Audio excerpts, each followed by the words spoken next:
শুভ সকাল সকাল সকাল একটা ছোট্ট ব্লগ শেয়ার করছি আপনাদের সাথে।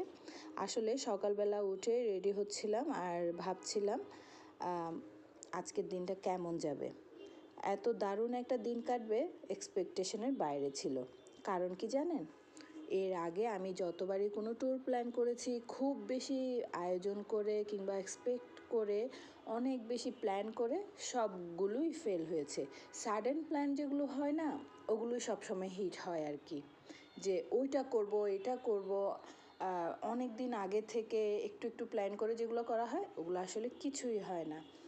আজকে সকালে উঠে রেডি সেডি হয়ে বের হয়ে গেলাম আর মনে মনে চিন্তা করলাম, না এটা করব ওটা করব ওগুলো না ভাবি, just go with the flow, যাই যেভাবে যেটা হবে। তো এখন তো মা হওয়ার পরে বাচ্চাদের কথা মতোই চলতে হয়। বাচ্চারা যেহেতু একটু বড় হচ্ছে, ওরা যেভাবে চায় ওইভাবে চলতে হয়। তো ওদের চাওয়াটাকে আমরা সবসময় প্রাধান্য দেই এবং ওদের আবদারগুলো সবসময় মেটানোর চেষ্টা করি। যেহেতু আমার ছোট ছেলে রিদানের বেস্ট ফ্রেন্ড সে যাক, তো ওদের ইচ্ছা ওরা ঘুরতে যাবে কোথাও, তাও ওদের বাবা মার সাথে। তো কেন না ওদের আবদারটা পূরণ করেই ফেলি। বার্ষিক পরীক্ষা শেষ, এখন একটা দারুণ লেজার টাইমে আছি আমরা সবাই। তো শনিবার সবাই মিলে চলে গেলাম আমরা দুই ফ্যামিলি জলশিরি সেন্ট্রাল পার্কে। যেহেতু একটা সারা দিনের লং ট্যুরের একটা ইচ্ছা আমাদের ছিল।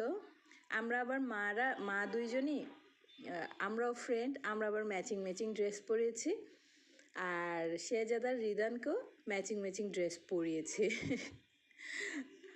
বাকিরা আমাদের সাথে জাস্ট এড হলো আর কি। ওদের অত ড্রেসিং নিয়ে ঝামেলা নাই, আমরা একটু পুকি পুকি স্টাইল করি আর কি। যা হোক, একটু নিজের খায়েশ মেটাই, মনের ইচ্ছাটা মেটাই। এই সময়টা টুকুই তো স্মৃতি, তাই না?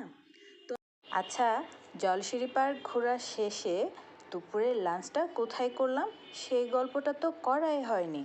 তো চলুন তাহলে আজকে ওইটা আপনাদের সাথে শেয়ার করব। আসসালামু আলাইকুম, কেমন আছেন সবাই? আমরা দুপুরবেলা 1:30টার দিকে জলশিরি পার্ক ঘোরা শেষে সোজা চলে গেলাম Madani avenue chefs table court সাইডে।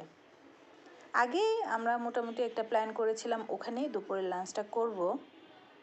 বাচ্চারাও খুব খুশি, যেহেতু ওখানেও প্লে জোন আছে, গাড়ি টাড়ি চালাতে পারবে ওরা।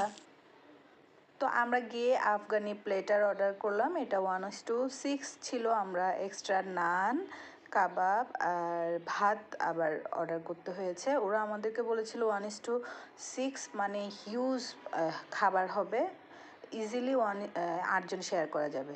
কিন্তু ওরা আমাদেরকে এমন খাওয়া দিয়েছে, 1:6-এর জায়গায় আমার মনে হয় 1:4 দিয়ে দিয়েছে। যা হোক, ঘুরতে গেলে তো একটু এদিক সেদিক হবে, আমাদের আবার এক্সট্রা খাওয়া অর্ডার করতে হয়েছে। এরপর আমরা জুস খেলাম, তারপর বিকেলের সময়টা পুরাটাই আমরা ওইখানে কাটালাম আর কি। তো বাচ্চারা তো খুব আনন্দ করছে, ওখানে গাড়ি টাড়ি বাম্পার কার চালাইছে। এই যে দুই বন্ধু মিলে ওই একটাই পছন্দ, কালো গাড়িটাই চালাবে ওরা।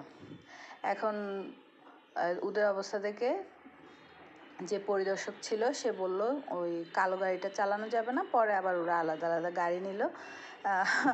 বাচ্চারা একসাথে হলে যা হয় আর কি। তো খুব মজা হলো, আর সেই সাথে গল্পটাও এখানে শেষ হলো। একদিনে সুন্দর একটা সময় আমরা কাটালাম। আজকে তাহলে এই পর্যন্ত। সবাই অনেক বেশি ভালো থাকবেন, পরে আবার নতুন কোনো গল্প হবে। আল্লাহ হাফেজ। আর অবশ্যই মনে মনে হলেও মাশাআল্লাহ বলবেন। Thank you.